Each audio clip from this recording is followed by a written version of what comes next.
So as a local real estate agent here in Northern Nevada, here's a question that we get all the time. I think there's a lot of confusion, is that people think Reno and Lake Tahoe is actually close to Las Vegas.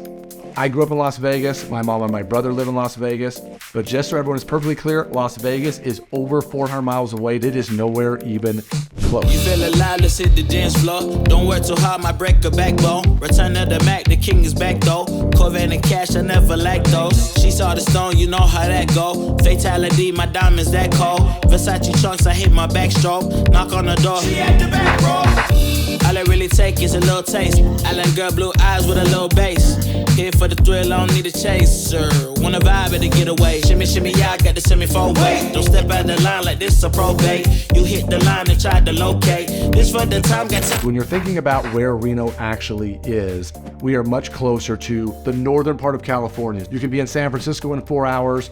You typically could be in Sacramento in 2 hours. For those wine people that want to go to Napa and Sonoma, you could be there roughly 3.5 hours, depending again on where you're going to be and all that kind of stuff. Here's another thing I think people are confused with. Our airport is called the Reno Tahoe International Airport. And from the airport, you are literally right in the middle of Reno and Sparks. But where the lake is, depending on if you're going to the north end of the lake or the south end of the lake or all the way around on the other side of the California side of the lake, it could be anywhere up to a couple of hours drive. If you drive around it, it is a 72-mile drive. Half the lake is in California, half the lake is basically in Nevada. And if you were trying to swim across the lake, it's literally so big, it's a 26-mile swim.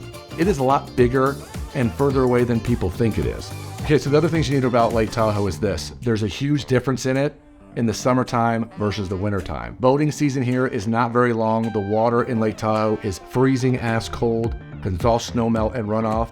But if you go in the wintertime, there's ski resorts all over the place. The people that live in Reno, especially if you live in South Reno, you can be to Mount Rose Ski Resort from my house in probably 25 minutes. But the majority of the major ski resorts are a little further away. Either it's Heavenly and a bunch of resorts down in the south end of the lake, or it's kind of that northeastern part of the lake where there's a bunch of resorts. You can get up there in the week and it won't be overly crowded. Depending on where you like, you can buy different kinds of season passes where it's relatively inexpensive for an individual or even families with multiple kids to be able to ski as much as you want all winter long. We are not anywhere close to Las Vegas, but realize we're only a 55-minute flight if you want to fly down to Las Vegas. We're only 30 minutes from the California border. It's easy to access anything northern Nevada. And again, it's literally about an hour to flight to most of the major western cities that you like to visit.